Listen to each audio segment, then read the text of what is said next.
Hello everyone. Hello everyone. Hello everyone. আশা করি সকলে ভালো আছো। আশা করি তোমার পড়াশোনার অবস্থাটাও খুব ভালো। বিশেষ করে যারা অ্যাডমিশন ক্যান্ডিডেট তোমাদের জন্য আজকের আমার এই ভিডিওটা দেখো। আজকে আমি তোমাদের জন্য একটা ডিফারেন্ট একটা টপিক নিয়ে আলোচনা করতে যাচ্ছি। টপিকটা হচ্ছে এরকম, তুমি কেন প্রতিদিন পড়তে পারো না? তুমি কি কখনো খেয়াল করেছো তুমি আবার আচ্ছা হ্যালো এভরিওয়ান, আশা করি সকলে ভালো আছো। আশা করি তোমার পড়াশোনাও অনেক ভালো চলছে।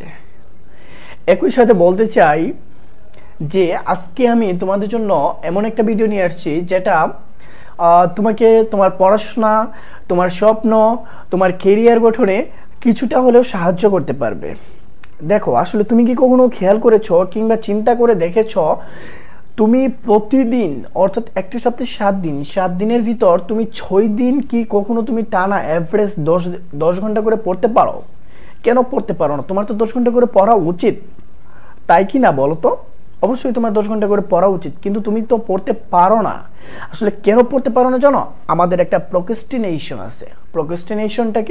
প্রোক্রাস্টিনেশনটা আমরা এই ক্লাসটা সম্পূর্ণ তুমি দেখলে বুঝতে পারবে যে আসলে প্রোক্রাস্টিনেশনটা কতটা মারাত্মক, কতটা ভয়ঙ্কর একটা জিনিস হচ্ছে প্রোক্রাস্টিনেশন, যেটা আমাদের দিনের পর দিন আমাদের ধ্বংস করে দিচ্ছে, আমাদের পড়াশোনার ক্ষতি করে, মানে এভরিথিং। তোমাকে তোমার যে ড্রিম সেখান থেকে তোমাকে সরিয়ে নিয়ে যায় শুধুমাত্র এই প্রোক্রাস্টিনেশনের জন্যই। তুমি পারো না তোমার লক্ষ্যে পৌঁছাইতে। দেখো, আমরা আগে বিষয়টা একটু বোঝার চেষ্টা করি যে এটা আসলে কিভাবে কাজ করে। আচ্ছা, আমরা সবাই অজুহাত দেখাতে ভালোবাসি, তাই না? এই অজুহাত দেখিয়ে আমরা আমাদের নিজেদের পড়াশোনার ক্ষতি করি। তুমি কেন ভালো স্টুডেন্ট হতে পারো না? তুমি মন থেকে যেটা চাও সেটা কেন পারো না? তুমি কেন প্রতিদিন পড়তে পারো না? একদিন 10 ঘন্টা পড়লে পরের 2 দিন আর টেবিলে বসতে পারো না কেন? তুমি কি নিজেকে কখনো প্রশ্ন করেছো যে কেন তুমি প্রতিদিন 10 ঘন্টা করে কেন পড়তে পারো না? তুমি তো শারীরিকভাবে কোনো অসুস্থ নই, তুমি তো মানসিকভাবে অসুস্থ।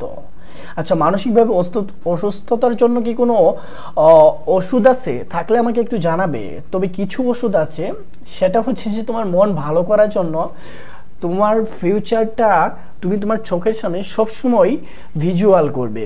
তুমি দেখবে, চোখটা বন্ধ করে তোমার ফিউচারটাকে, তোমার স্বপ্নটাকে তুমি চোখের সামনে দেখবে যে তুমি আজ থেকে 3 মাস পর তুমি কোথায় থাকতে চাও, সেটা তুমি তোমার চোখটা বন্ধ করে একটু উপলব্ধি করো।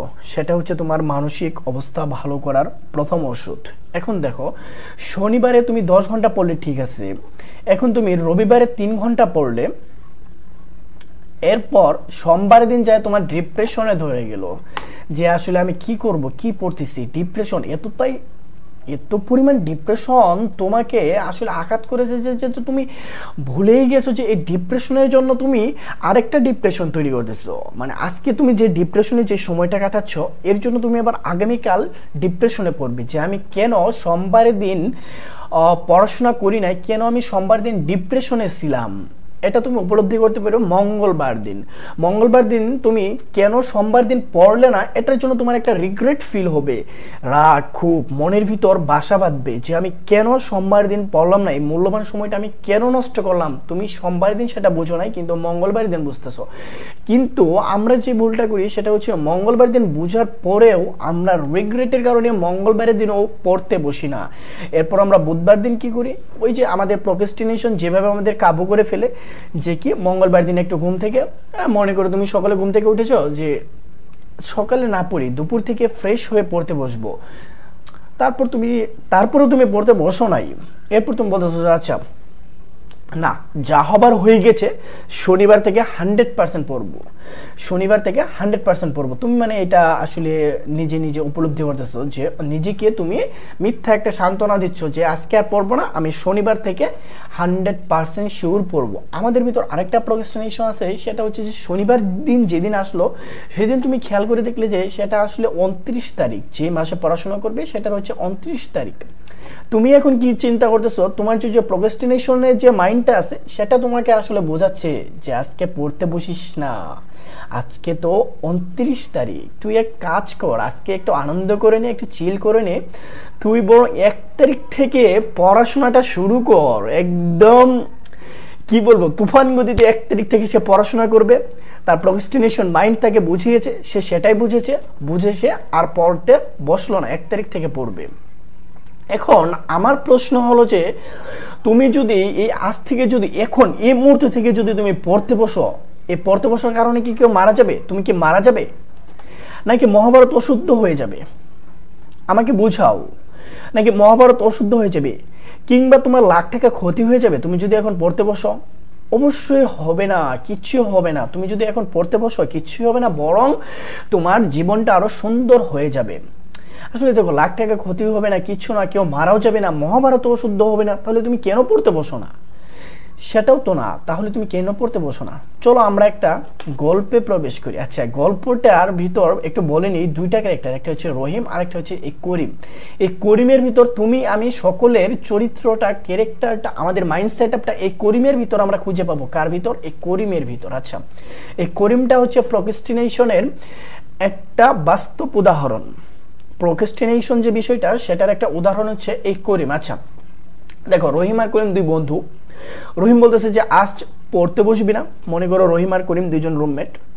করিমকে বলতেছে যে আজ পড়তে বসবি না, এই করিম বলতেছে না রে, আজ মন খারাপ।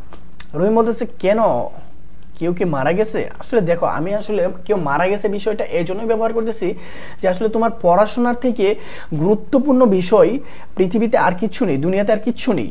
তোমার যদি বাবা মা মারা যায়, সরি আচ্ছা, আমি এটাই তোমাকে বোঝাতে চাচ্ছি যে পড়াশোনার উপরে গুরুত্বপূর্ণ আর কিচ্ছু নেই।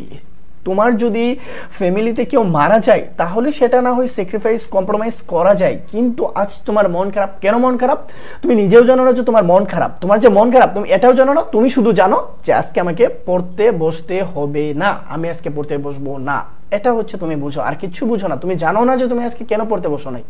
দেখো, এই করিম ক্যারেক্টারটার ভিতর তুমি আমি আমাদের নিজের যে মাইন্ড সেটআপ সেটা আমরা খুঁজে পাবো। কিভাবে পাবো? আচ্ছা, করিম বলতেছে না, ওরকম কিছু না, আজ দুপুরে আব্বুর কাছ থেকে 500 টাকা চেয়েছিলাম, দেইনি, তাই মনটা খারাপ। আচ্ছা, এটা নিয়ে কি মন খারাপ করার কোনো বিষয়? আচ্ছা, মন খারাপ হইতে পারে, এটার জন্য কি তোমার পড়া বাদ দেওয়া উচিত? অবশ্যই না। দেখো, রহিম বলতেছে যে এই জন্য পড়তে বসবি না, তাহলে আগামীকাল থেকে পড়তে বসবি তো? এখন করিম বলতেছে হ্যাঁ অবশ্যই আমি আগামীকাল থেকে পড়তে বসবো। আচ্ছা, এরপর রহিম যখন তাকে বলতেছে যে আজ সারাদিন কেমন পড়লি তুই, করিম বলতেছে আজকেও পড়া হলো না রে, আর বলিস না, সব সমস্যা শুধু আমার সাথেই ঘটে। আমরা এটা নিজেরা সবসময় নিজেকে হতভাগা মনে করে থাকি যে আসলে সব যত সমস্যা আছে সব আমার সাথেই হয়, যত খারাপ জিনিসগুলো আছে সেগুলো আমার সাথেই ঘটে। এটা আসলে আমাদের একটা মনের ভুল, একটা হচ্ছে যে অন্ধবিশ্বাস, এটা আমাদের। আচ্ছা, এরপর করিম বলতেছে যে কেন সে আজকে পড়তে বসলো না? সে বলতেছে যে আজ ব্রাজিল আর্জেন্টিনার কাছে হেরে গেছে, এই জন্য আজকে তার মন খারাপ, সে পড়তে বসলো না। আচ্ছা, এটাও তার একটা অজুহাত গেল। এরপর রহিম বলতেছে আচ্ছা ব্রাজিল হেরে গেছে আর তুই মন খারাপ করে নিজের পড়াশোনা বাদ দিয়ে বসে আছিস। আচ্ছা, করিম আগামীকাল থেকে পড়তে বসবো। করিম বলতেছে আগামীকাল থেকে পড়তে বসবো। আচ্ছা, আমরা দেখি আগামীকাল সে কি করলো। আগামীকাল দেখো, করিম বলতেছে যে আমার মতো হতভাগা আর কেউ নেই করিম, খুব কষ্টে কথাটা বললো। আচ্ছা, আমার কলিজার টুকরা ছকিনা আমাকে ব্লক করে দিছে। আচ্ছা, কথাটা বুঝতে পারছো? তার জিএফ তাকে ব্লক করে দিছে। কত কি করলাম ছকিনার জন্য, তাও সে আমাকে ব্লক করে দিল। আচ্ছা, এখানে কথাটা হচ্ছে তুমি কারোর সাথে ভালো ফ্রেন্ডশিপ হইতে পারে, তোমার ভালো ফ্রেন্ড হইতে পারে, এটা হইতে পারে ছেলে কিংবা মেয়ে, আসলে তার সাথে তোমার একদিন দুই দিন কথা নাই হইতে পারে, কিংবা একটা তোমাকে হার্ট করার জন্য একটা কথা বলতেই পারে। এই জন্য এর ইফেক্টটা যেন তোমার পড়াশোনায় না পড়ে। সেটা কেন তোমার পড়াশোনায় পড়বে ভাই? পড়াশোনার উপরে তো আর কোনো কিচ্ছু নাই। পড়াশোনার গুরুত্ব হচ্ছে অপরিসীম, পড়াশোনার গুরুত্ব অপরিসীম অপরিসীম অপরিসীম, এটার উপরে আর কিচ্ছু নেই, এটা মনে রাখবে। আচ্ছা, এসব বাদ দিয়ে পড়াশোনা মনোযোগ দেয়। এটা রহিম বলতেছে আসলে আগামীকাল থেকে পড়তে বসবো। আচ্ছা রহিম বল, কত ঘন্টা পড়লি? করিম বলতেছে পড়তেই তো বসলাম, কিন্তু হঠাৎ ফোনে একটা নোটিফিকেশন চলে আসলো, গেলাম একটু চেক করতে, যাই আর কি, যা হয় তাই হইলো।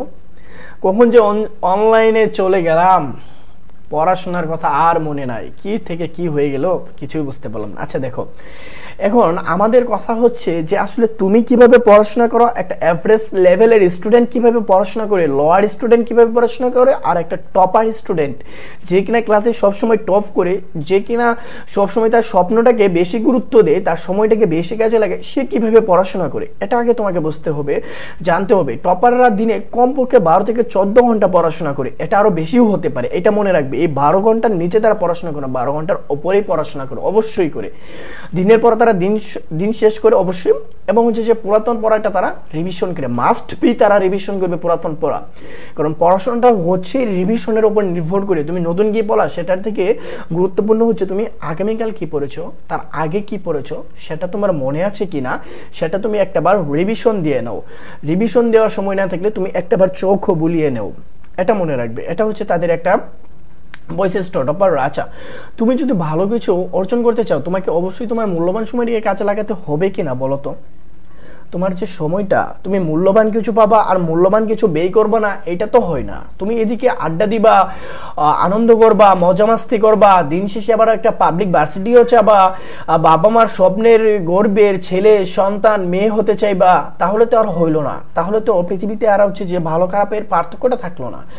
তুমি যদি ভালো কিছু অর্জন করতে চাও, তোমাকে অবশ্যই ভালো কিছুর মধ্য দিয়ে যেতে হবে, এটা মনে রাখবে। আচ্ছা দেখো, তোমাকে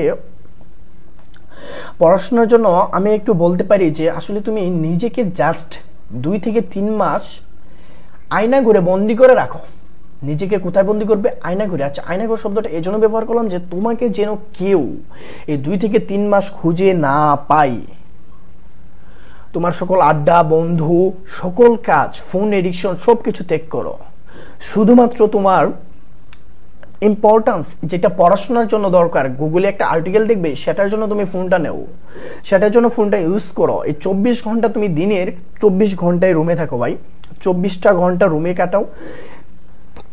যেদিন তুমি সফল হবে সেদিন বুঝতে পারবে যে পরিশ্রমগুলার মূল্য কতটুকু পেয়েছো, তুমি কি পরিমাণ আনন্দ যে পাবা সেটা আসলে বলে বোঝাবার মতো নয়। আচ্ছা দেখো, তুমি নিজের জন্য পড়াশোনা করা বাদ দাও, বিশ্বাস করো যেদিন তুমি একটা পাবলিক বিশ্ববিদ্যালয়ে চান্স পাবে, তোমার সকল কষ্ট নিমিষেই দূর হয়ে যাবে। এই বিষয়টা একটু মনে রাখবে।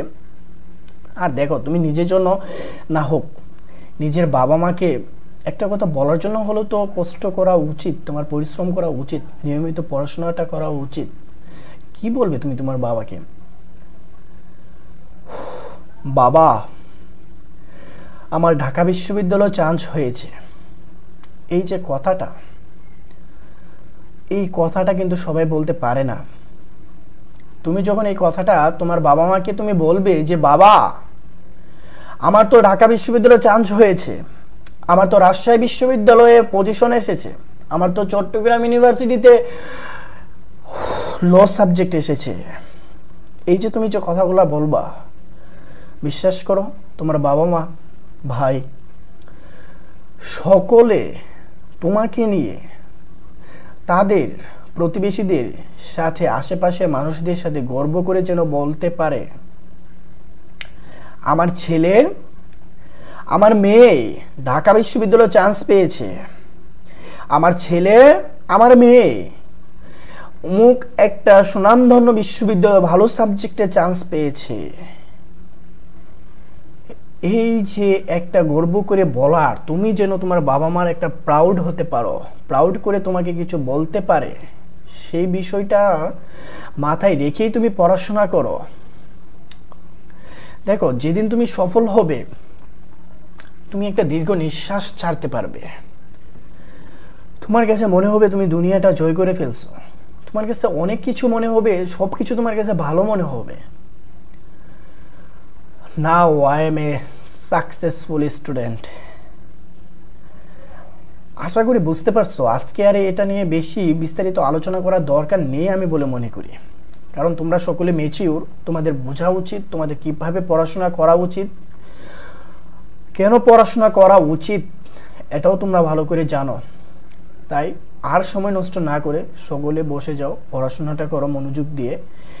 Inshallah, today or tomorrow you will be successful.